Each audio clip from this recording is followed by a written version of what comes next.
So, hello, beautiful people of Soap. It's so nice to be here. It's my first time, so please be gentle. Uh, I'm Łukasz. It's really nice to meet you all. And I'm here to tell you something about creativity, content, and inspiration. And for the first thing, I will tell you that uh, I work as a creative manager at my creative agency based in Krakow. And people often ask me, what does it really mean? What does it mean to be creative manager? And basically, what is my response is that uh, I'm inventing some ideas, and it's so simple.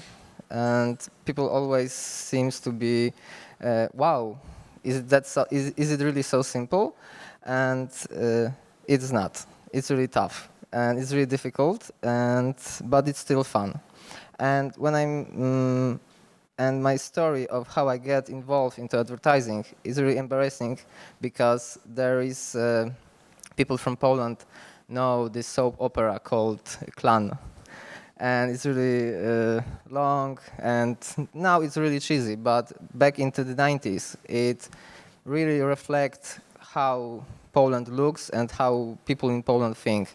And there was one character that was working in advertising agency, and it was the first time I ever see how it is to be a part of some kind of advertising agency. And this was the moment when I was hooked up. Was the moment when I think, yeah, it's basically what I really want to do in my life. So yeah, it's thanks to Clan. Yeah, and today I'm here to tell you something about creativity, content, and inspiration. And let's start with creativity. And there is many ways to describe what creativity is. For example, you can always say that creativity is all about creating solutions. And basically it's true. But on the other hand, you can always say that creativity is rather about creating problems. And I think it's much more fun that way. But it's maybe just my point of view. And there is also a really nice sentence that says that creativity is intelligence having fun. And I think it's really important to remember that if you are creative and you are creating some creative ideas, it have to be fun. If it's not, probably it's not so creative after all. And as you can see, there is many ways, and we can say a lot more about it, but there is one definition that I really like that defines what creativity is, and it's by Sternberg and Lubart, and it's from the book Defying the Crowd. And it says that creativity is the process of bringing something new into being. And it's really, that's it. Creativity requires passion and commitment. It brings to our awareness what was previously hidden and points to new life. And it's really important to remember that definition, because I think it perfectly sums up what creativity is all about. It's about bringing something new. It's about inventing stuff rather than use something that is already here. And you have to be really passionate, and you have to be really committed to what you do. And the whole point of being creative is to bring something new into life, to point to completely new lives, to make people see things in completely different way. But also, for me, myself, creativity is all about people. And not only you have to think about other people, about when you are creating some solutions for them, when you are creating some campaigns, there is always people. And in my work, I always look for the opportunity to sit down and talk with others about my own creative ideas, because it's the best way to create something good, something important. Because when we are talking about ideas, at the beginning, I know exactly what I want to say. I know my ideas. I know what I want to achieve. But in the end, I don't recognize them anymore. And I think it's the most beautiful thing that can happen in the whole process. Because, as I said before, creativity is all about creating something new. And it's creating something new also for you. it's basically about creating idea that you can send to other people. And that's, I think, the main idea for the whole creativity stuff is. It's about creating ideas, some solutions that you can send to other people, that can resonate with them, that can change the way they're thinking, the way they live, and that's why we are here, probably. And creative idea is something like a compliment, and compliment is an expression of your admiration of someone. And this is how it should be. If you are creating something new and you are creating some new ideas, you always have to think about how it will change the way the people are thinking. And it should be to make them feel better. That's basically, I think, one of the most important things in whole industry and some in advertising. It's about happiness, just like, I don't know if you see the first episode of first season of Mad Men. There is a really good episode and it describes perfectly what advertising is. It's all about happiness. And when you do that, when you create something new and create something that can really change the way people live, this is the moment when the magic happens, the real magic, not the Harry Potter magic, but real magic. It's about creating something that it doesn't have to be, sorry, it doesn't have to be big. It doesn't have to be very, very important. Sometimes it's very simple and very small ideas that can change the whole universe. And it's really important for us, for me, when I work in advertising, and it's crucial for you if you want to create some good content, because without creativity, your content won't be so good after all. And when it comes to content, I think there is of course, it's about changing ideas rather than creating them on your own. But when it comes to the content, it's so important because, as you probably know, content is king. And Content is King is a title of an article written by Bill Gates in 1996, in which there is a really good definition of what content is.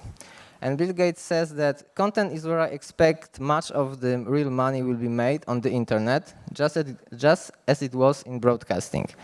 And yeah, basically it's true. So so Bill Gates really is a smart guy. And content is. And he says that content is supplying information or entertainment. It's simple as that. And when it comes to an interactive network such as internet, the definition blah, blah, blah, blah, blah, blah. But the broad opportunities for most companies involve supplying information or entertainment. No company is too small to participate. Yeah, and it's really, really important to remember that sentence. No company is too small to participate. It doesn't have to be an Apple. It doesn't have to be Microsoft. You can be just yourself and create real, valuable content for other people. But it's not enough, because content is not only supplying information or entertainment. It's also about giving reward and opportunity. And if people are to be expected to put up with turning on a computer to read a screen, they must be rewarded with deep and extremely up-to-date information that they can explore at will. They need to have audio and possibly video. They need an opportunity for personal involvement that goes far beyond that offered through the letters to the editor pages of print magazines. And I think it's really important to remember that you always, when you are creating content, you always have to remember that it's some kind of reward for the user, because we only have 24 hours of a day, and there is so much content on the web. There is endless numbers of articles, infographics, videos, and other stuff. And when someone really clicks the link to your content, he really needs to feel that, yeah, it was worth it. You have to think about your content as some kind of reward for the user. And it's also important that it has to be an opportunity for personal involvement. You have to make content that can speak to the other people, that can resonate with them and help them express themselves. And today there is content for almost everything. And I choose 4 types of content that I think is most popular nowadays. And first one is expert content that you can find on Quora or Medium. And basically it makes you an expert in any field. So if you are looking for some kind of inspiration or knowledge about, I don't know, maybe marketing, content marketing, some kind of strategies, that you go always for Quora or Medium, find some infographics, and that's all. It makes you an expert. And there is also LOL content that you can find on 9gag or Quake.pl. And it basically makes you laugh. It's so easy, but it's fun. And it looks something like that. There is also a hipster content, my favorite. And you can find it on soup.io or on Tumblr. And it makes you feel different and unique because Tumblr, maybe 80% or maybe even 90% of the users of the Tumblr are teenagers. And they are looking for some way to express themselves. And it looks like this. Can you explain the hipster content? Which one? Hipster. Hipster content, yeah, of course. Hipster content is basically all the stuff that you can find on Tumblr or Subio.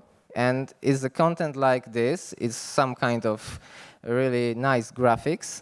And it's basically, when you create your own Tumblr page, you can always repost. You can repost the things you like. It's just like Pinterest when you pin the things you like. And you create some kind of your own library of pretty stuff, I think. That's maybe a good description. And this pretty stuff is there for you to express yourself. Because it's something like, when I was young and internet wasn't such a huge thing like today, my friends has some kind of posters on their walls in their bedrooms, and it was also the way to describe themselves, to express themselves. For some people it was, I don't know, maybe soccer players or their favorite bands, and hipster content works just like these posters. It's all about expressing yourself. And there is also creative content that you can find on Fubies, Knownness, or Behance, and it helps you get creative. And it's stuff like this. So if you are looking for some inspiration, you always can go to even Tumblr or Fubies or Behance and find some really good works of some artists, some creative people from all around the world. And it's really nice. It's really nice until you realize that it doesn't work, because content really doesn't work after all. Because in the end, it's all about scrolling down and browsing round and round. So for example, when we are talking about LOL content, I don't know how many hours a week I spend on 9gag, but it would be a tremendous number of hours. And I think I'm not unique in this. So everyone is, the content, for example, LOL content, is something that fills our time. And in the end, yeah, it's basically scrolling. And who doesn't love scrolling? I think it's the most entertaining thing in the whole world today. And we spend a tremendous number of hours scrolling down the pages like Tumblr or Subio or Fubies or Behance. But in the end, it doesn't really work. It doesn't resonate with people. Because you can't become a prisoner of content. You can't, if you are reaching for some true inspiration, if you want to be really creative, you can't rely on content for 100%. Because if you do, you will become a prisoner of content. It's like, I got my own Tumblr page, and I got, I don't know, maybe 900 likes, and all this stuff I liked and is on my Tumblr. It is there, but does it give me real inspiration? no, it does really something different. It makes me feel good. It makes me feel good about myself. It's something that I can express myself with, and I can show it to other people and say, hey, this is what I am, this is the things I like. But if you are trying to reach for some real true inspiration, and if you want to really create something that can resonate with people, and if you're really thinking about other people, and so it's really not that way. So if you want to create things that can resonate with people, it must come from somewhere else. And it's crucial because people really don't care about marketing brands and products. And I think it's really true. Because the thing that they really care about is something like that.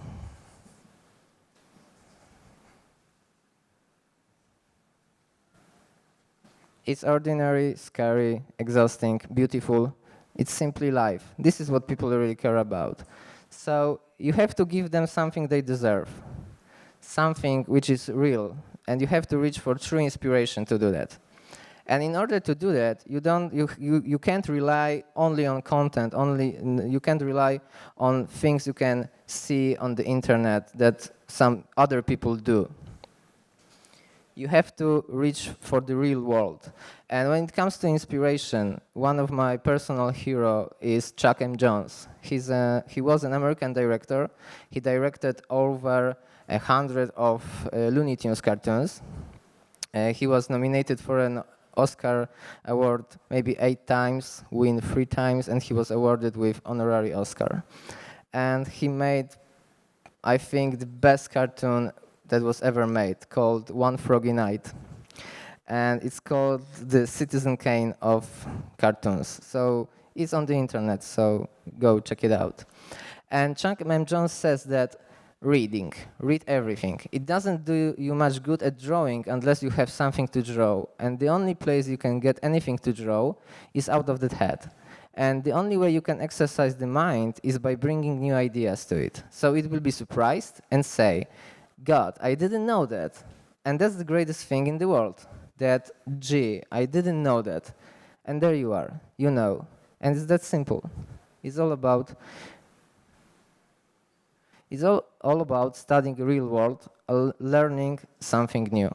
So every time when I'm looking for some inspiration, of course, I look on some websites, I look for some creative content, but in the end, it's all about studying the real world, talking about your ideas with other people, studying them, observing them, because you have to know what they really desire, what are their desires, what they really want.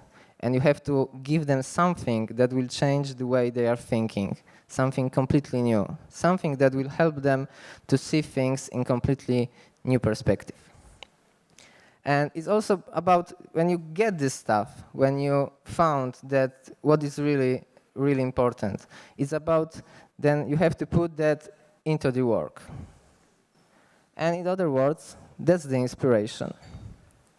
And the great thing about that kind of inspiration is that you can find it any place, literally any place. So even now, this is the great opportunity to become inspired by something. So go and find it yourself. So that's all. Go and explore. I know that there is a coffee break coming, so I say to you that go and explore, but if there is any questions, I'm here for you. Yeah, there's actually quite a lot of time, so take this chance, ask a lot of questions.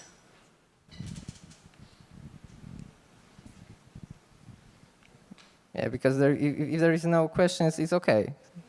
It's okay. So go and explore. Oh, there are. Okay. Thanks for the presentation. It was really good. You're welcome. And it was inspiring. So Thank you very much. You got the effect. I wonder, because you show many ideas how to identify content and how to think about content, But I wonder how to make it practical. So what do you actually do in the company where you work? Okay, and it's a really good question because many people often ask, what are you really doing? And I,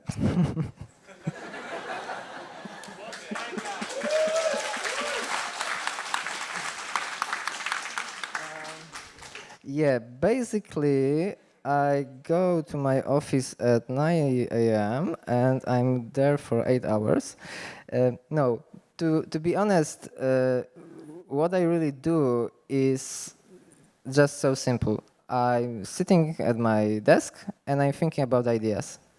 And I know it seems to be really not so spectacular, but it is. On the outside, of course, it looks really boring, but inside my head, there is really fun stuff happening. So, yeah, that's it. I'm just sitting there. So maybe you could give an example of one of your ideas that you came up with. Or do you have to pay for sharing an idea? No, of course not. The ideas are, the ideas has no boundaries and no price, I think. Uh, for example, when it comes to an inspiration and creating some new ideas, I often sit in my office and I'm thinking about some kind of project that I need to do, and there's always some kind of limitations. And you have to do this, but you can do this. And when you are reading, when you work in advertising, there are always some kind of limitations.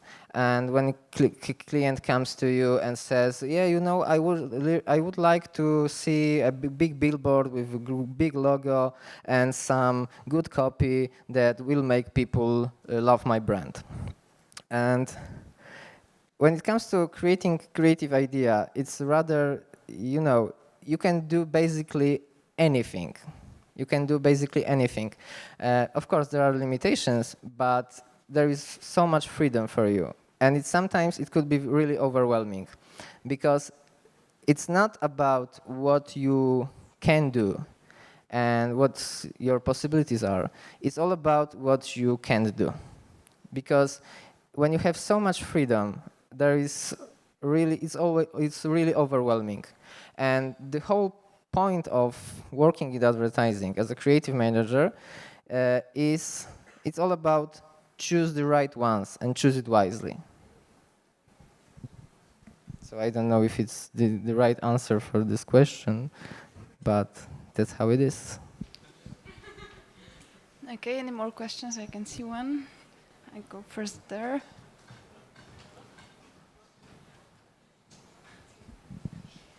Hi. Hello. Thank you for your presentation. It was really cool. You're welcome. That's all. Bye. No, I'm just kidding. I have a question for you.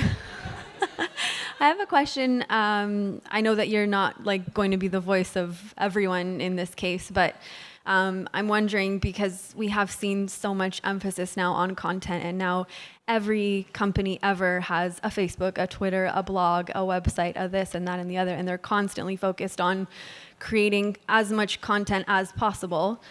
And sometimes not everyone actually cares. So we are creating a lot of useless content, I think. Yeah, exactly. And what's your prediction on how is this going to in the future? Because first we got the internet, now everyone realized we can do this. Do you think it's going to continue this way? Everyone's going to keep exploding with content, or is it going to change in the next few years?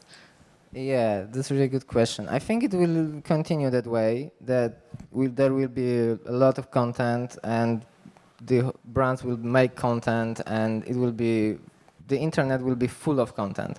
And there will be some point when we think that, wow, stop, it's enough and we don't really need all this content. And basically, I personally think that the less is better. So I think that in some day brands will realize that this whole tons and tons of content is useless, and we have to create something that has really value for people. And I hope it will be soon, because I'm really tired of this whole content stuff. It's too much for me. I don't know how you feel about it, but I think it's really too much. Okay, I have one question here, and then I will go back to you. Hi, great presentation. Hello. I feel you, man. I'm a thinker also, so I know that sitting and looking at the monitor is not all that is happening here. Two things. First of all, I want to go back to the hipster content. Please change the name. I'm a bit older than you, so for me, a hipster is an offensive word for this kind of content. That's a feedback. And the question is, how do you cooperate with the UX, or did you ever cooperate with the UX guy who is also a thinker and have to come up with new ideas? So how do you cooperate, and how do you divide your, what do you need to do, basically? Okay. I don't cooperate with UX guy. You're welcome.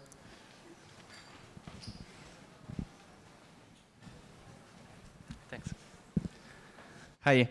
Okay, Hello. first of all, I join everybody to thank you for the nice presentation.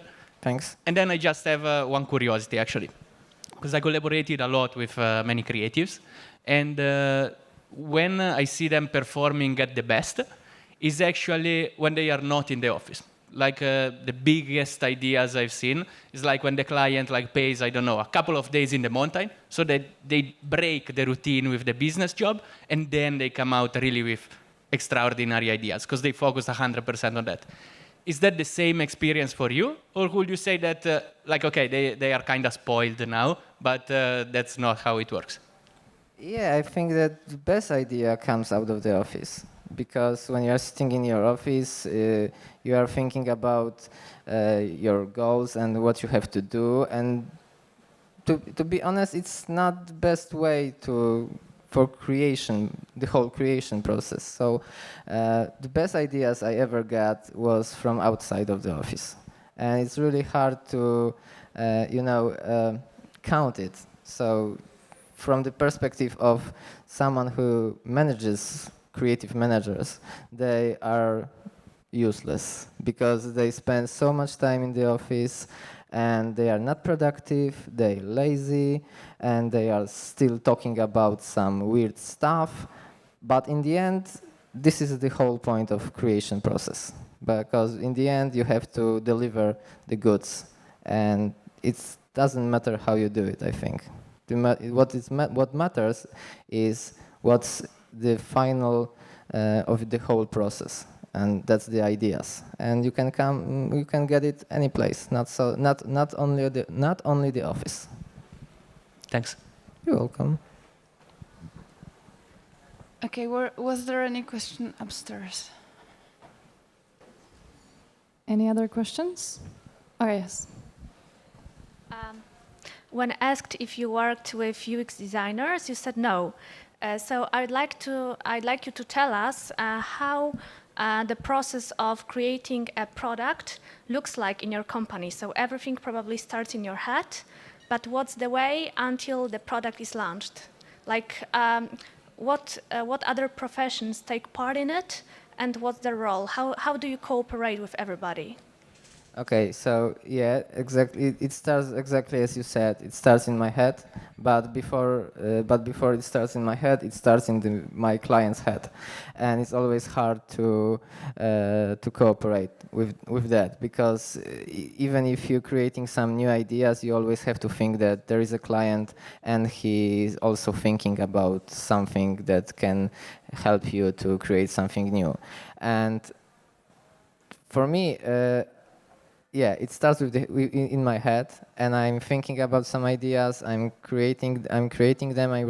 I'm writing them down, and then I go to other people, my other team members, and we are talking about it. It's some kind of brainstorming, and the ideas obviously change. And after that, the idea is not mine anymore. It's other people's idea. And of course there are graphic designers. It's obviously, it depends on the project you are developing, and if you are creating some kind of marketing campaign, there is of course there are graphic designers, there are programmers. It depends of what product you are advertising. Yeah, it all depends on the product. Could you maybe explain it with one concrete product, what the process looks like, so that we have a kind of picture of this? Yeah, of course. So, for example, my agency, my creative agency, is responsible for creating a launch campaign for Lux Express. It's a brand that I don't know if you know it. Do you know Lux Express? It's something like Polski bus, Polish bus, like Polski bus. It's coaches. So so the clients come to us and ask, you know what, we are coming to Poland and we are looking for some good ideas to show people that who we really are, what we are trying to do, and let's think about it. And we create the campaign called Kraków or Warszawa, Krakow or Warsaw, and it was a contest in which people were taking part, and they were. It was all about the rivalry between Krakow and Warsaw, and people from both cities were voting for their city, and which city gets the most votes will win the big prize. So for us, the whole creation process starts when you are thinking about how to explore this whole situation, how to make people think that not Polski bus, but Lux Express is important, and what they will get from this whole campaign. So the product we were advertising was coaches, and we were trying to make people feel that, you know what, you have many opportunities. You can go by bus, you can go by train, but still the best one is Lux Express. And it's because Lux Express is thinking in different ways. So it was really important that the whole concept was really creative and for people and really engaging for people. So yeah, that's the point, I think.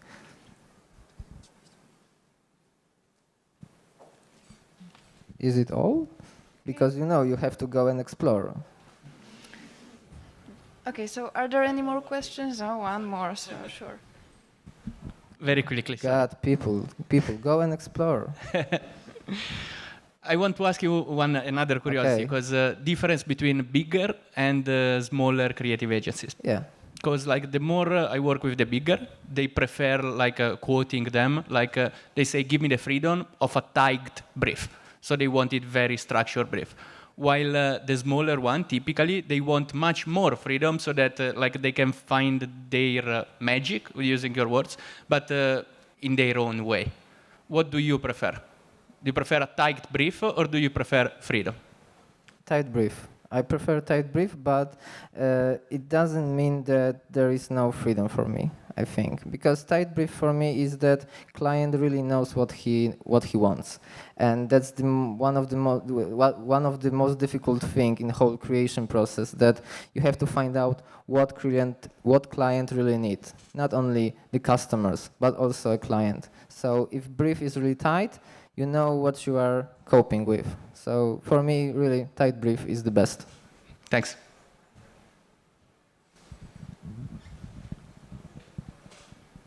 Okay. Okay, so thank you very much for having you, me Łukasz. and joining me today.